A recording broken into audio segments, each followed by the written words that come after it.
et qui s'est un petit peu perdu, s'il voit de la fumée au loin, c'est parce qu'il y a des hommes. Il n'y a que l'homme qui sait faire le feu. Les animaux. Ça permet de renforcer les arbres aussi. Les animaux aussi, ils peuvent faire du feu. Tu vas lancer? Il y a un mur et avant il y a un caillou, ils écrasent le caillou, après ça frotte. Ah non. Vous faites quoi, Romain, là? Donc là je suis en train d'amener de l'air, enfin de l'oxygène à l'intérieur d'un nid de paille. Oui. Pour transformer en fait une braise en flamme. C'est une procédure qui est longue? Ça dépend du végétal en fait, ça dépend de l'herbe. Oh là là, quelle fumée! Si l'herbe est suffisamment sèche, on peut avoir un feu en moins de 30 secondes. Là comme on a une herbe qui est un peu plus utilisée. Mais bon, le feu on n'a pas le choix, il faut le réussir. Parce que sans feu, eh ben, l'homme a du mal à vivre. Alors, à partir de quelle époque l'homme a domestiqué le feu? Alors ça, il y a beaucoup d'hypothèses.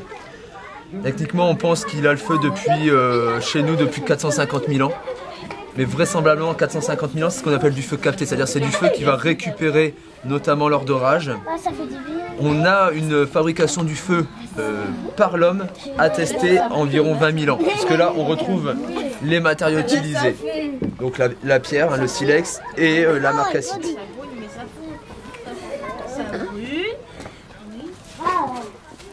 Donc Homo sapiens toujours. Homo sapiens. Supériorité de l'Homo sapiens pour le... Alors on pense que l'utilisation du feu par un feu capté, on pense que ça vient d'un homme qui est beaucoup plus ancien, qu'on appelle Homo ergaster. Ergaster. Alors Ergaster, vous le connaissez, enfin certains le connaissent sous d'autres noms, certains l'appellent Erectus africain. C'est celui qui va sortir d'Afrique, c'est l'homme qui sort d'Afrique de toute façon, Ergaster. Donc certains disent que lui utilisait le feu, mais vraisemblablement c'est ce qu'on appelle un feu capté, c'est-à-dire un feu récupéré lors d'orage. On n'a pas de traces précises avant le paléolithique supérieur de toute façon, avant l'utilisation de la pierre, du silex et de la marcassite. Alors là vous avez fait la braise, la petite braise de départ comment? Avec les deux pierres, un silex, marcassite, oui. Donc en venant décrocher. Alors la marcassite est une pierre qui contient du fer et du soufre. Avec le silex, on va venir décrocher de la poussière de fer. Et c'est cette poussière qui va se transformer en étincelle. On va le poser sur un champignon, qu'on appelle l'amadouvier. Donc cette étincelle va se transformer en une braise. Et après, donc, on va amener de l'oxygène pour transformer la braise en une flamme. C'est les 3 étapes. L'étincelle qui se transforme en une braise et la braise qui se transforme en flamme. On utilise un silex. Une pierre un petit peu étrange qui contient du fer et du soufre, qu'on appelle la marcassite. Donc cette marcassite, on l'a dit tout à l'heure, hein, on la trouve avec le silex. Quand je viens taper mon silex contre cette pierre, il y a des étincelles qui se détachent.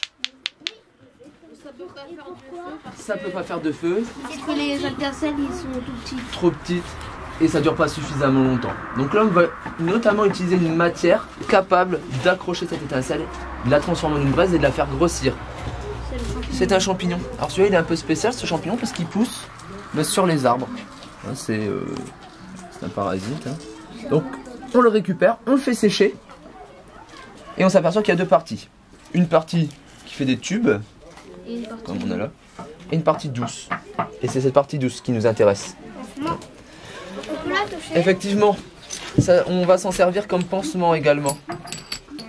On suppose, hein, ça reste de la supposition que l'homme au départ l'utilisait comme pansement. Ça reste une supposition. Donc on va gratter.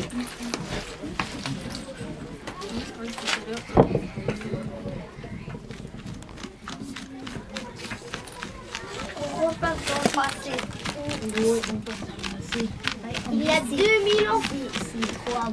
Alors, on sait que l'homme utilisait cette matière-là, hein, ce champignon, depuis pas très longtemps. On le sait depuis 1991. Grâce à une découverte très importante, on va retrouver un homme de la préhistoire congelé. Entre l'Italie et l'Autriche. Cet homme, on va l'appeler Otzi, vous avez peut-être déjà entendu parler. Ils font souvent des reportages à la télé. Et cet homme, on le retrouve en très bon état. Donc on retrouve sa peau, on retrouve ses vêtements, ses armes, ses outils.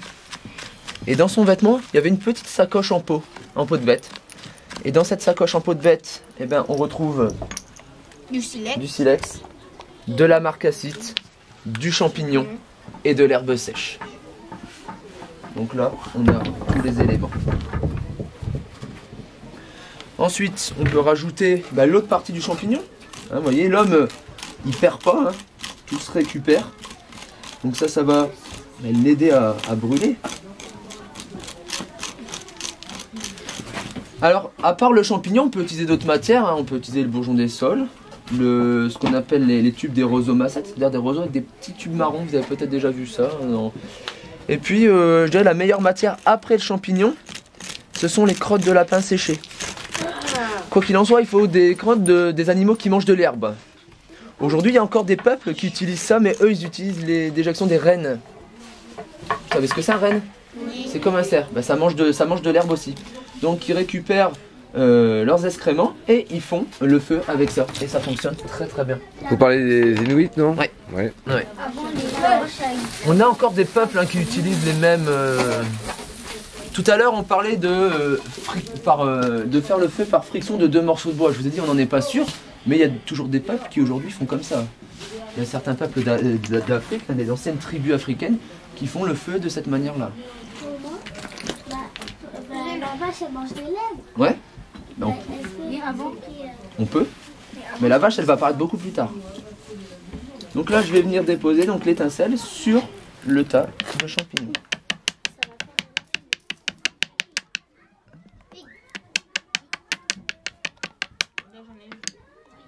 Donc voilà.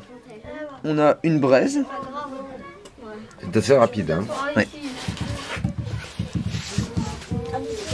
Alors c'est assez rapide pour quelques raisons. Déjà parce qu'on a une bonne pierre, on a une bonne marcassite. Toutes les marcassites ne fonctionnent pas forcément. Et puis on a un bon climat. Parce que le champignon va réagir à l'humidité. C'est-à-dire que s'il pleuvait aujourd'hui, on aurait mis un peu plus de temps à le faire. Là on a un climat. Enfin les marcassites, c'était pas forcément simple à trouver. Ils le trouvaient avec le silex. Parfois on trouve même dans le silex. Mais c'est beaucoup plus rare que le silex. Ça, donc la théorie de frotter de silex n'est plus valable aujourd'hui. Hein. Pour 2 raisons. En fait, on a une étincelle qui est pas suffisamment chaude, parce qu'on a une étincelle froide, et surtout, on a une étincelle de contact, c'est-à-dire une étincelle qui va rester collée à la matière. Et nous, ça, on peut pas parce qu'on peut pas la récupérer. Donc ça, c'est une méthode qui... on suppose apparaît vers 20 000 ans et qui va durer à peu près jusqu'à l'arrivée des Gaulois. Parce que les Gaulois ils vont inventer quelque chose pour faire le feu. Oui. C'est quoi? Ouais, les Gaulois vont inventer quelque chose pour fabriquer le feu. Quelque chose qu'on utilise toujours aujourd'hui. Plus sous la même forme, mais c'est le briquet. Ah, j'allais dire. Les Gaulois ont inventé le briquet. Je vous montrerai ça après. Et donc maintenant on va venir souffler pour apporter de l'oxygène. Alors vaut mieux souffler qu'aspirer. Parce qu'après il y aura de la fumée qui va être... Le champignon on peut le fumer, celui-là se fume, il n'y a pas de souci. C'est le soufre qui pose problème. Les hommes à la préhistoire fumaient déjà. Ouais. Mais pas pour les mêmes raisons que nous. Pourquoi? Avec les mêmes instruments. Pour se guérir.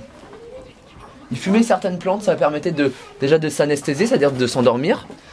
Et ça les permettait de guérir de certaines choses.